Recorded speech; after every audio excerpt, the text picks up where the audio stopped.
You're in the right place. Hello, I'm Dan Harris. Hi, and I'm Claudia Köstler. You're over here, over there.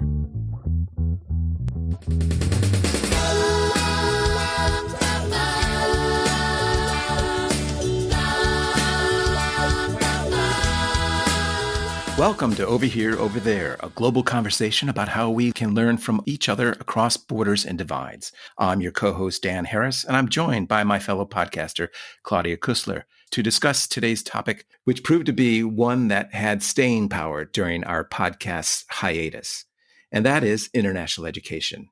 A perfect Over Here, Over There topic, which certainly resonates with our audience. So much so that we'll be doing more episodes to discuss international education with academics, administrators, students, and others to highlight the benefits and challenges of studying abroad, or at least education with an international emphasis. If you have any feedback on this or previous episodes, you can send it to us via our website at overhereoverthere.org or on Facebook or Instagram. As we said before, and we'll say again, the value of international education cannot be overstated. Each of us in this discussion is a walking billboard for studying abroad and knows the advantages it brings. I can honestly say that I had a very formative and fantastic year at Brunel University as an undergraduate in London.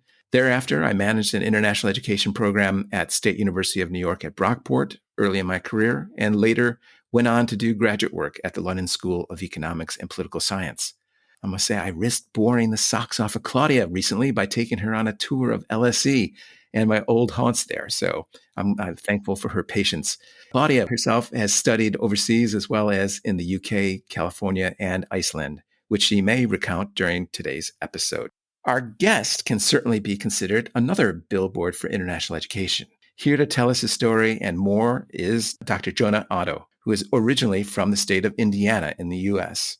You'll have to pull up a chair as I read his academic credentials. Jonah is the International Relations Director at the University of Augsburg in Germany, and its Director of Internationalization Development and Incoming Exchange, as well as a Research and Teaching Fellow. He's also on the advisory board of Indiana University Bloomington's Institute for Development Strategies. Jonah, welcome to Over Here, Over There. Thank you. Thank you so much for having me. I'm really excited to be here. Great. You've done a lot, but you still look like you're no older than 23, so I'm very, very envious of you. Augsburg must agree with you, but you're an Indiana Hoosier from the heartlands of the U.S. What attracted you to be so international in your outlook? And do you ever wake up and ask yourself, why am I here in Augsburg? Well, I'll start by taking it as the oldest looking 23-year-old that there is, probably. I will carry that mantle. But to your question, there are still, I think, a lot of times where I wake up here in Augsburg and it feels very surreal that this is never a place that I would have imagined myself being really, living and working anywhere outside of the Midwest for a large part of my life would have been completely unimaginable. But being from kind of a working class background, first generation college student, when I first was able to make my way towards college, my parents really supported me in that. They really encouraged me to study what I wanted to study. I didn't have a pressure to figure everything out right away. And then pretty quickly, I was attracted to social science type topics and explicitly the international aspects of them. Things popped up really quickly, even if you were taking a U.S. intro politics course, that these existed within our systems, but within a larger global system, as well as studying European history. These were, history and political science ended up being my focuses.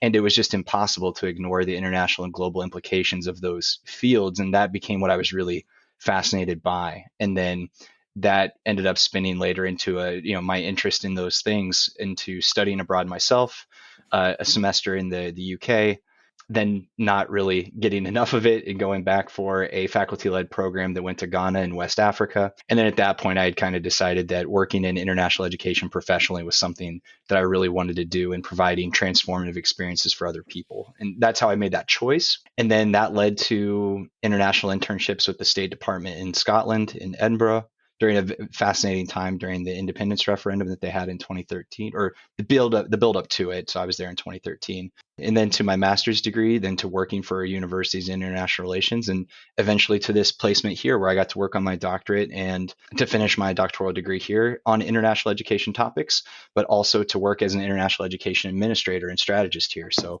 that's kind of the short version of how I became so fascinated in this and decided this was really what I wanted for my life's work. Great. Claudia.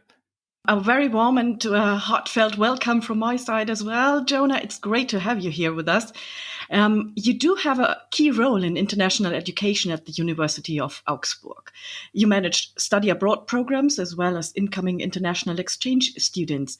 Can you tell us about the program? Yeah, so I'm specifically embedded within our Faculty of Business and Economics, and I do a lot to kind of facilitate, along with the rest of our team in the International Relations Office here, to facilitate our internationalization efforts in cohesion with our Central University office. So we're specifically looking at bringing in a large number of incoming exchange students to study with us at our faculty. We don't attract as many full-time degree-seeking students from international backgrounds to study with us. It's a little bit of a smaller percentage, but in order to make up for that, we try to offer a full breadth of international programs within our portfolio. So in addition to the exchange programming that we do, we also organize a lot of short-term study abroad opportunities with our partner universities so that we can have our students not only going to international locations, but working with other international students from other geographical contexts. Sometimes even in collaboration with a practice partner so that they have, for example, consulting style projects that they're doing for real world nonprofit NGO clients.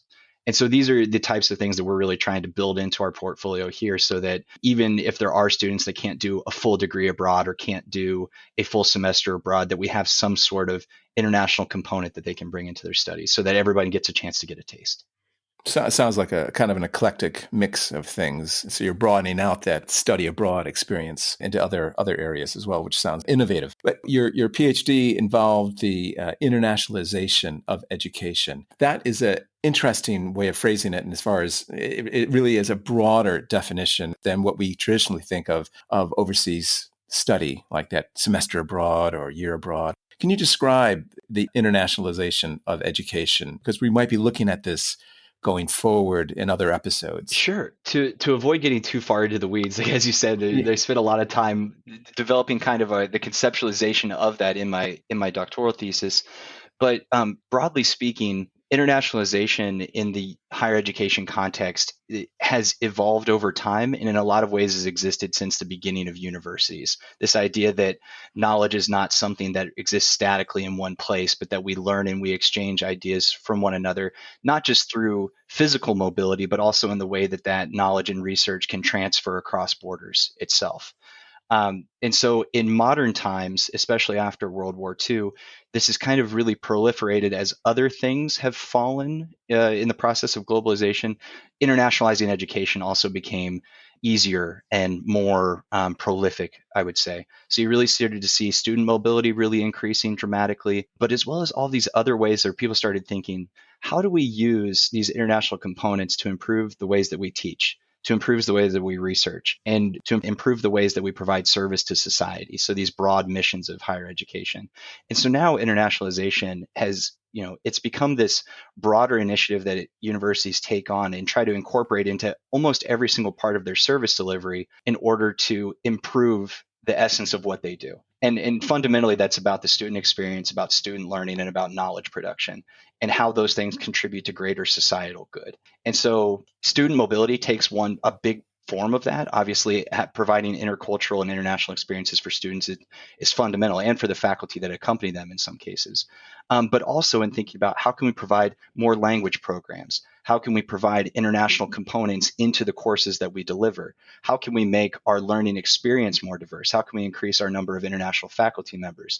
All of these types of ways of bringing more diverse and more inclusive perspectives into the classroom and into the research is essentially the main goal. It just so happens that mobility programs is the most visible part of that and what people really kind of connect to, and then makes really profound impacts on people's individual lives as well. And so I think that's probably why we spend so much time like looking at that, but that doesn't decrease the amount of importance that it holds for the field as a whole. And so, yeah, so student study abroad and student mobility is really kind of one of these puzzle pieces of this larger, broader picture of what universities are doing to internationalize, but it's foundational.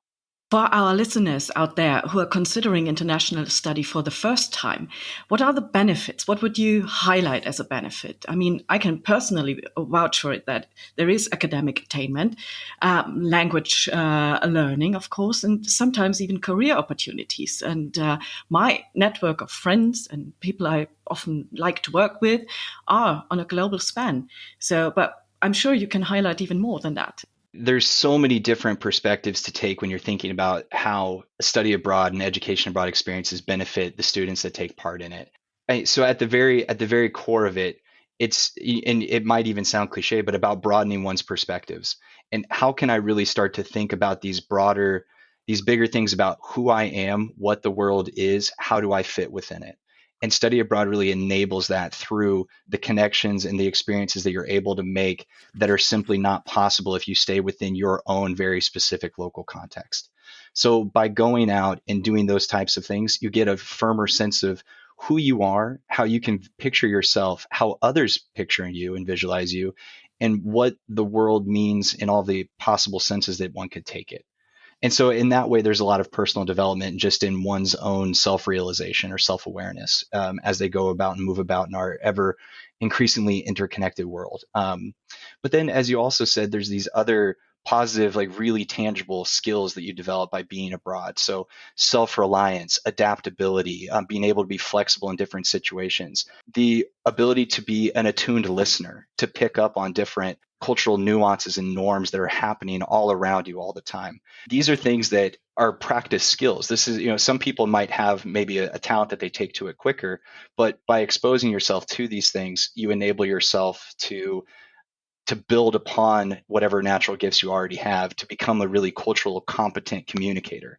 And so that's one of the fundamental things too, where you see that now we're really starting to think about how can this improvement that happens through studying abroad become something that also makes me a more desirable employee later on? We think about the ways in which the world and in every single way, the public, nonprofit, and for-profit sectors of the economy, they all are now becoming more interconnected with partners that span beyond their national borders.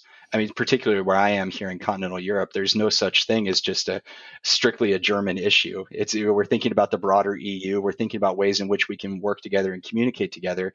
And if you have experience of going somewhere else, finding your own way, setting up your life somewhere else, and integrating into a local society, understanding the things that are happening below the surface that helps you get to know people and communicate with them. Those are cultural intelligence and emotional intelligence skills that are just incredibly valuable in the workplace today. And that's even seen reflected in the survey methodology and studies that are done with HR professionals on what they're looking for. And particularly, I know it comes up a lot, but as artificial intelligence becomes even more integrated in what we do, the things that it can't do are the things that study abroad can provide to you in the ways that you understand how to communicate from a person-to-person level and across cultures. That's something that AI is not quite good at yet. So these are also some ways that you can differentiate yourself on the marketplace if you're thinking about employability. I mean, we can agree that those are great benefits, of course. But recently I read somewhere that only 6% or so of American university students do actually study abroad. At least that was kind of a figure, I think it was from 2022. So what's the problem here? What needs to happen in order to change that, to get that number up? And is it a matter of more awareness? So this is something that we talk about in the field a lot. So in the scholarly and in the practitioner field, when it comes to study abroad, why are some of the uptake numbers relatively low when we think about how many people are enrolled in higher education programs? And a lot of it has to deal with either real or perceived hurdles to participation. So there's very few people that go onto a college campus that aren't aware of study abroad in some way, at least in some kind of name recognition. But there are still feelings of it being something that's for the elites, something that is for people that are affluent, maybe for people that don't have work obligations or don't have caretaking obligations. There's a lot, or that, maybe it doesn't fit in my study program, or I'm trying to graduate on time. There's all these different kinds of constraints. And we also have to be realistic. A lot is asked of our students as well, right? Within there's a lot that's expected of them in terms of doing internships and making sure that they try to graduate in 4 years or 3 years, depending on their national context. And in some cases needing to earn money or thinking about student loans. And then they look at this thing and well, that's got to cost a lot of money.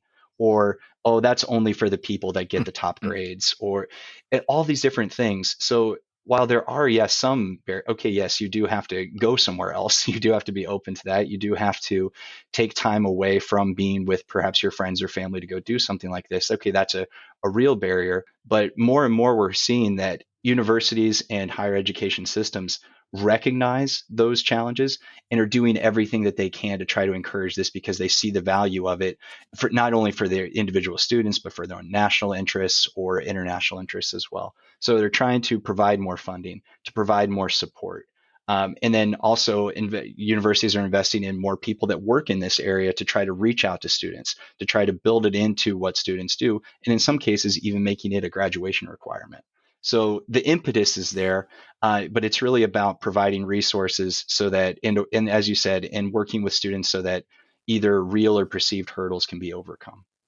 So it's really about building awareness. This is the same sort of story that I faced decades ago when I was doing it and running a program. Students would say, it's too expensive. I pay enough in my student loans and all that. And now you're asking me to fund going overseas. But times have changed, finances have changed. And I think it's just building more awareness about what's on offer and how you fund it. How accessible, though, is international study? We touched on it in your response there, but is it for the affluent only? How do you get over that barrier of finances? In Europe, you have the Erasmus program, which helps, gives a grant for studying. And there's not so much the same in the United States, because it's all the 50 states and different educational systems. And how do you see that overcoming that hurdle? The first step for students is to go to the international office of whatever institution you're at, because they're there, they're equipped, and they're ready. So I really recommend everybody do that. What's interesting about the semester abroad model is that it's usually built on a neutral cost basis, so that you have a partner university that's in a country that you want to go to, and they have an agreement with your home university that they simply exchange students but don't charge tuition for each other. So you just pay the normal tuition that you'd be paying to your home university anyway. So you're actually not incurring any additional student costs. Now you just need to be thinking about the cost of traveling over to get there. And in some cases, the target country that you're going to, you might have cheaper living costs than what you do in your home country. So if you have a good way of financing the flight, you might not actually have any more expense than you would at the campus you're already at. And so those are the types of programs that, if a student's really worried about financial burden, then that's the direction to go, because that's the one that's going to give you the most pathway. And there's usually the most institutional resources backing that, where there are additional scholarship funds specifically for that, either at the national or international level, or even at the institutional level. Back when I used to work at Indiana University, they provided a ton of scholarships from the dean's office within the faculty in order to encourage students to go. I think whenever I was there, every student that took part in an exchange program, a semester exchange, received a $1,500 scholarship, which offset then their flight costs. Then it becomes attainable. I mean, I did the same.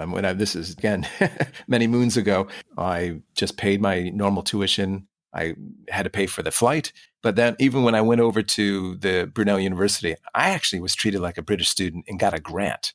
So that helped fund the accommodation, my halls of residence. So I still remember. I wasn't expecting that at all. I didn't even budget for it. They didn't tell me about it.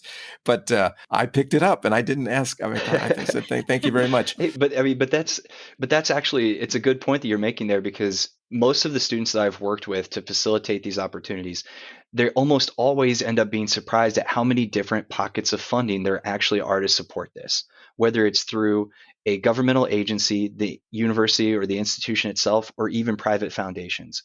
There's always some kind of way of making it work, particularly with the semester exchange program, because you don't have that added burden of some kind of additional study fee or something like that.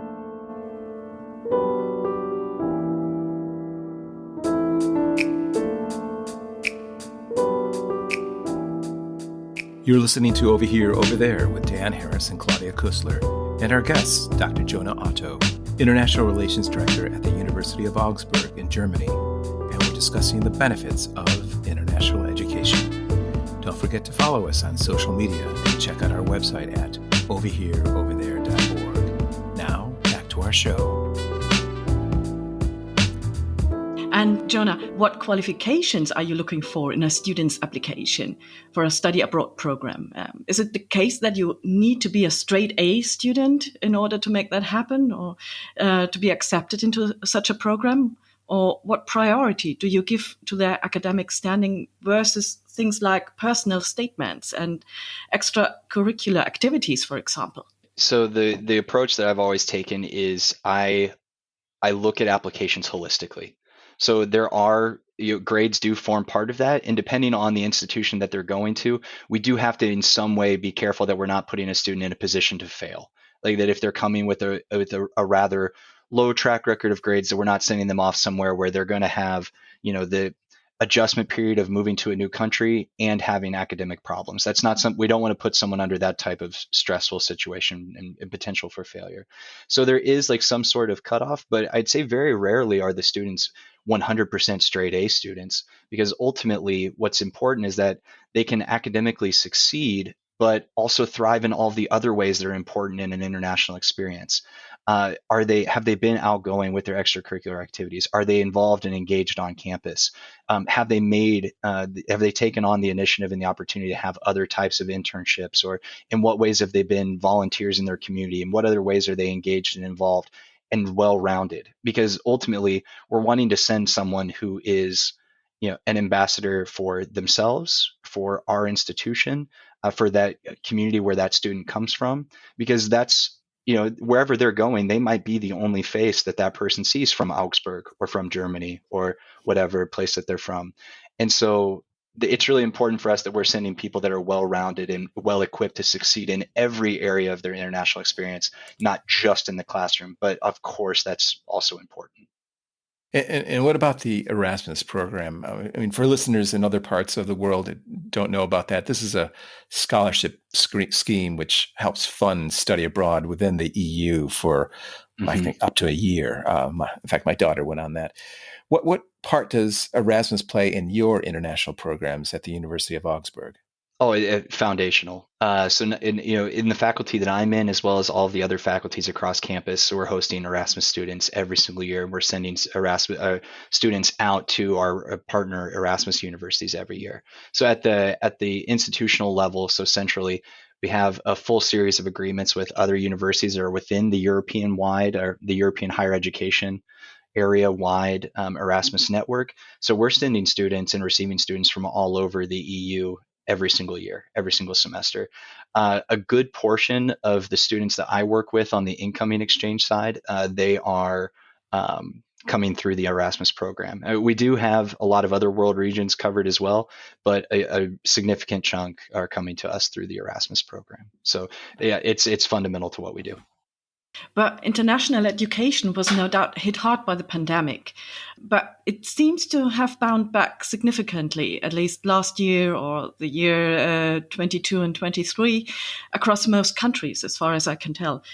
I think I read that, for instance, the United States hosted over 1 million international students, the fastest enrollment in over 40 years. So taking the University of Augsburg as an example, is the demand for international study programs on the rise? Is it a trend that will continue, do you think? Or may that just be a blip due to the pent-up latent demand? I believe that the underlying forces that encourage student mobility have not fundamentally changed because of the pandemic. So obviously there's years where certain things weren't possible, but not only have we seen the numbers in mobility and movement come back to where they were, all of the ways in which institutions were innovative and creative during the pandemic in terms of building in virtual mobility, in doing hybrid coursework, and what we call collaborative online international learning is COIL is what that stands for. So some of the coursework that I do in my instruction on the kind of the more academic part of what I do is having courses where students are in different continents, but are linked together online to do coursework together. And then the faculty is coming from both sides of the Atlantic in this case, and providing ways for students to work on group projects together. So something that builds in internationalization components, but doesn't actually involve anyone moving anywhere. So in addition to all of the mobility that's popped back to where it was before, we're also seeing this kind of wellspring of other internationalization activity that's, as I was mentioning earlier, fills out kind of the rest of the internationalization portfolio. And so to me, this all is an example of is that these international components and experiences that are so valuable to students are still so valuable to students and are only going to increasingly become more valuable the more essential it is that we work together on a global scale. And so I think that it's not just a trend, this will continue. I mean, there is a great deal of discussion about the soft power of international education. We tapped into that shortly before. And the question how a student can actually benefit individually as well as help build a relationship between countries. A good example is a foreign student studying medicine, for example, somewhere where there is a forefront of a leading medicine community, like the UK or the US, and then going back to their home countries and practicing that and getting all the skills back home in a way. Can you talk about this soft power and the part that international education plays between countries? Absolutely. This is a direction that some of my research has specifically gone into within some of the scholarly part of my work. And essentially, international education for almost every country is a key part of their strategy for how they communicate with the rest of the world. There's a few different ways in which that's done, whether it's through kind of cultural diplomacy or knowledge diplomacy, or through more soft power coercive techniques. But international education essentially is a way in which a country can represent itself to the world. And so by building in different exchange programs, investing national resources into this, in some cases even national and federal level offices in order to manage international exchange through the university environment and conduct research in the university environment worldwide, becomes a really fundamental way in which countries try to build relations with each other. Whether that's something like the Fulbright program, which became really popular in the U.S. And worldwide after World War II, which facilitated a lot of movement in order to try to build commonality of understanding and mutual trust in the aftermath of World War II and throughout the Cold War. That is kind of a really chief example. But in so many ways, the Erasmus program, which we talked about earlier, was the EU's version of trying to build the sense of European identity and togetherness in order to try to prevent future conflicts. So there's been a lot of investment in these programs, and they're not without controversy or critic. But ultimately, there's so many success stories that come out of these types of programs in trying to kind of build international relationships in ways that bring not only individuals closer together, but bring countries closer together. Now, obviously, there's been times where parts of the global South or the East have been ignored from some programs like this. And so I think the next step that you'll see a lot of governments trying to push towards, or that myself and a lot of the scholarly communities trying to push them towards, is to be much more inclusive and equal partners in such national-based exchange programs to foster a little bit more inclusion on a global scale whenever building international relations through the educational space. And for those thinking about doing international education, you should definitely reference Jonah's doctoral thesis on that subject. Sounds fascinating. So, but there's a sense of, let's face it, when you think about international study and international education, there's that one sense of adventure that one has, and testing oneself Definitely. abroad, Yes. and in other ways, and all the things you mentioned at the very beginning. But what would you recommend as far as the time difference of going abroad? The semester program versus the year abroad, or even to going a full degree in a university overseas. What are the trade-offs do you see for that? So I think there are certainly trade-offs. One of the things that's really nice about the study abroad space is that whereas at one time there was really only the semester or the year abroad programs, you now see different other modalities to do short-term faculty-led summer abroad programs, or to take a course over the spring semester that has a 1-week spring break abroad program component. All these other ways in which you can do kind of shorter experiences. But as you said, there's trade-offs to those. So the shorter experience is okay. Maybe that's a really good way to kind of get your feet wet with an international or an education abroad experience. It's less commitment in a lot of ways. or maybe you do a faculty-led program because you really want to be in a smaller work group. You want to have a little bit more of a tailored and curated experience, but really for that ultimate sense of trailblazing out on your own, making your way, self-discovery, full adventure, I really think that the semester abroad is still the gold standard, if not for a longer experience, such as a full year, or in some cases, even a full degree program, depending on what people are interested in doing. But I think that's ultimately what you're looking at, is there's kind of a spectrum of how much will your hand be held? And that's not to down talk those experiences. They're still really transformative for people. And I'm happy to be a part of those as a faculty leader of shorter programs myself. But at the same time, for an immersive style of experience where perhaps your language abilities are going to be tested or be improved, or your abilities to kind of become more self-reliant, more independent, and really deal with different aspects of the adversity aspect of traveling and studying abroad, then that's really better suited to the longer experiences. So I say all of that to say is that there's kind of an experience for everyone. And I think that's one of the advantages that we have now. Some universities have their faculty teach in their overseas programs, but others do actually not. Do different educational systems and teaching styles present challenges for international students, do you think? What's the situation in Augsburg? The short answer is yes, absolutely. There are really big instructional differences between higher education systems. So, for example, here in Germany, the lecture style is much more formal, where someone is standing in front of the course, giving a full lecture. Maybe there's not much space or time for interaction during the course.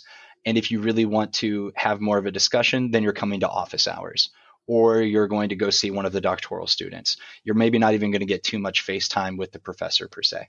Right. Don't get me wrong. There are smaller seminar format courses, but those are the minority in comparison to the typical offer of these lectures where you just have one exam at the end of the semester, and then that's the whole grade. And someone coming from a US or an Anglo-Saxon context, that would be very strange, that you're not having more discussion-based coursework, that the class size isn't smaller. And so whenever people are moving back and forth across these systems, one of the things that's interesting is that they have to learn how to adapt to different styles of learning, or how to work within it to make it work for themselves. And so the challenges definitely arise. Every single semester, I'll have somebody come into my office to talk to me about, like, I don't know what's happening in this course. and that's it. What's nice about that is that the faculty have to be open to that. And one of the things that we do within our program here at Augsburg is we work with our faculty a lot. There's a lot of opportunities for extended training on working with international students in the classroom. So it's called like the Weiterbildungsprogramm. But there's this way of a further teacher education that's available within the university context. And so we know that that's one of the things that's out there, and that there's a certain amount of the students adapting to the new learning environment is expected, but we want to meet them halfway at the very least. And so that's a big part of what we do. Jonah, can you tell us about career prospects and seeing international education on a CV or resume? Just how impactful do you think that is, especially for recent graduates going into the workforce? It's tempting to say that it's becoming critical. Obviously, I have my lens that I look at it through, and that I'm working in a very international environment, and where it's become almost par for the course. That if you don't have extensive experience, at least working within international contexts, or having communicated across cultures previously, or being able to show how you are successful in team and diverse environments, it becomes really difficult for an employer to see how you fit into their work, because the amount of workplaces that don't rely upon that type of experience is getting fewer and fewer. And so it's getting to be a must-have almost. It's getting to be, at the very least, and if you're wanting to differentiate yourself, it's one of the key ways you can do it. You jump quicker to the top of the pile if you're able to demonstrate that you have those abilities that come through these types of experiences. And that's one of the main reasons why. So, for example, one of the study programs that we have at our faculty is called Global Business Management. And within that, the entire way that we think about, market the program, and run it is preparing people to work within a global workplace. And so within that, they're required to do either a semester abroad or a internship abroad, because we understand that that's what is going to be expected of them to have on their resume whenever they come out. So we think it's so important that we've built it into the study program itself. It's ingrained in the fiber. I can fully understand all the economical advantages of that, of course, but are there social and emotional benefits of studying abroad as well? I mean, we tapped into that a little bit, but how do those programs, how does studying abroad actually contribute to a personal well-being? And on the other hand, we mentioned that this is kind of an adventurous thing to do as well, Mm-hmm. of course, and this is probably a wonderful time in your life, hopefully. But it can also be stressful to the mind, to be exposed to a different culture, different language on such a day-to-day basis. How do you actually can make sure that mental health challenges that some students may face while studying abroad are addressed to? Sure. So the first part of your question, whenever I think about what study abroad and international education offers to people that are thinking about taking it, it's growth, and in every sense of the word. Not in, as you pointed out, not just your professional growth, but your academic growth and your personal growth. This idea that you can push yourself to become something that you couldn't without it, I think is one of the really attractive portions of that. To develop yourself not just from someone who understands your own context, but understands that within a broader context, within a global context, makes it easier to understand how no matter where you go and how different the places you go, the more you get to know someone, the more you understand that we're all the same. And that's one of those kind of key foundational emotional growth pieces of study abroad that you can't get otherwise, without any other kind of like work or traveling component. And so while there are clearly, there's ways of where you can market yourself better economically after a study abroad experience. Ultimately, if you really boil it down, it's in what ways did you develop, in which ways did you grow, in which you now understand not only yourself, but the broader world around you, and to approach this idea of being a well-rounded and thoughtful global citizen. This is the pathway to that. And so ultimately, to me, I think that's in so many ways more important than kind of like the workforce readiness upskilling, but these are all parts of the package. And so I try to emphasize to students that are interested that this is a way to grow in every sense of the term, not just in one way. You're listening to Over Here, Over There, and we'd like to thank some of our great supporters and friends, including Torben Lauridsen and Fenny Roseman at Content Technologies in Augsburg, Germany, Larry Schultz, former director of the American-German Business Group in Munich, and Tim and Catherine Mountain at Even Load Films and Productions in Cheltenham, UK. You can find out more about the podcast and support us at overhereoverthere.org. Now, back to our show. What do you see as far as the flow of students across Europe and back to the States and to Asia? I mean, what nationalities do you see most and or least in study abroad programs, and or what countries as well get involved more than others? As the Germans would say, es kommt drauf an. It's really, it depends. It depends, right? It's really context driven. It depends on where you are. So here within Europe and being in a smaller city like Augsburg, we're more likely to see students from within Europe that are coming to us through the Erasmus program. And so a lot of the mobility that we're seeing is from places like that, or where there are different migrant communities that have a presence here. So perhaps we get a lot of international students from Turkey or from Northern Africa and places like this. But it really depends. So for example, if I was in France, I would be seeing a lot of students that are from former colonies, in the same way that you're in the UK, you see students that are coming from former colonies as well. So really, it depends on where you are. We're even starting to see more international students from different regions in Asia going to universities in China, for example. So regionalization in this way. So students are still operating internationally, but staying within their own region in some cases. Obviously, there are your exceptions. A lot of the what are like referred to kind of like the Anglophone and Anglo-Saxon universities, they're really attracting students from all over the world. But that being said, we're doing our best to be attractive to students from from any context. So we're starting to increase numbers from North America, but primarily South America and Europe are where most of our students are coming from, and in Asia as well. And What criteria should a student use when deciding whether to go on a study abroad program? Could you give me a little tick-off box list? First, be thinking about it right away. The best thing you can do for yourself if you're wanting to build this into your study program is to be thinking about it in your first year, if not before. To just think like, okay, let me map out my graduation plan and see where it logically fits. So I think that's, again, the first thing you want to do is tick that box. Like, does it fit within my graduation plan? The second box to tick is to think about, what do I study? Where are partner universities that could possibly offer courses that would align really well with my study program or would complement my study program really well? And then that's maybe how you can start to think about limiting down your choices, because the world's quite large. You go almost anywhere. Then you want to think about your financial picture. Okay, so does it make more sense for me to do a semester program where there won't be like a program fee? Does it make more sense for me to do a faculty-led program where there's going to be some kind of program fee involved? And to go there.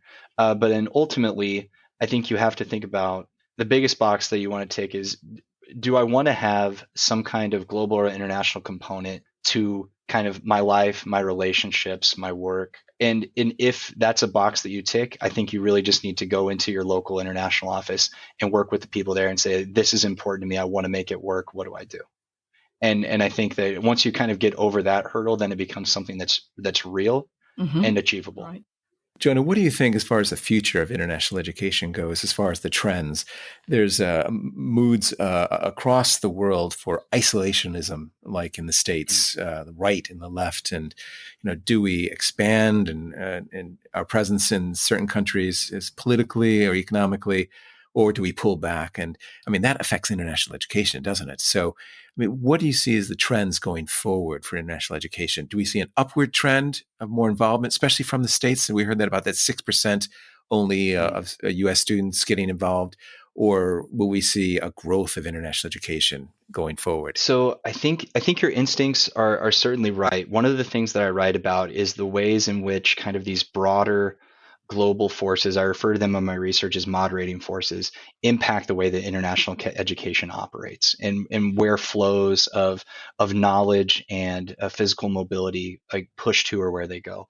And so obviously, as different political forces and populist movements, isolation movements, as they rise, fall, develop, that's going to affect where people go. We did see that that those types of politics have real implications for visa policies, and obviously visa policies will impact where students can go, particularly when they're from certain places. So there will be physical mobility challenges that arise from political and social movements that go in that direction. But ultimately, a lot of students that are going to be mobile are going to be mobile. It's just going to be a matter of where they go. So if the U.S. were to move back into a more isolationist move, we did see trends where students started going to simply other Anglophone countries instead. So started pushing more towards Canada, New Zealand, Australia, the UK. And then the UK had its own, international student issues following Brexit. But all of that to say is that mobility in that way will probably continue. It's just going to be a matter of where to and where from. But the field has been resilient in those terms, and then that's where you really start to see the innovation and the creativity coming up. And so, future trends that I think you're likely to see is the increasing use of technology and technological solutions to try to break down barriers when physical mobility might not be possible. So, for example, those COIL programs I was talking about earlier for collaborative online international learning, as well as thinking about what is our environmental impact from our mobility programs and how can we try to mitigate that as best as possible. There's been a large push within the Erasmus network of countries to do more mobility by train, for example, instead of pushing people into airlines. But then obviously one of the big things we were talking about, you highlighted that number of how up until now study abroad has been an exclusive experience in a lot of contexts. So broadening inclusivity programs, when trying to dedicate more resources in order to make sure that our study abroad population looks like our university population and that our university population looks like our population, to try to get more diverse perspectives and faces in the room. And so that's really where the field is moving. And if political forces and sociological forces will stand in the way, I think is yet to be seen. But that's what I think to be keeping a lookout for. Great, great. Well, that's a great discussion, and so which will be valuable to a lot of students who are considering international study or just trying to delve into it and just trying to find out what it's about. So, a nice, broad, rich discussion. So, thank you, Dr. Jonah Otto from the University of Augsburg. We hope to see you again in another upcoming podcast. That was very good. Thank you very much. Before we close, we'd like to remind our listeners that they can subscribe to our podcast by the button below. Over Here, Over There can be found on most major podcast platforms. You can also follow us on Facebook, Instagram, and today's podcast show notes can be found on our website, overhereoverthere.org, where you can also support us via Patreon, which we would very much appreciate. Polite, insightful, humorous, and constructive comments are also welcome in any language, so please be in touch. Check out our website for our next unmissable podcasts. Until then, thank you for listening to Over Here, Over There.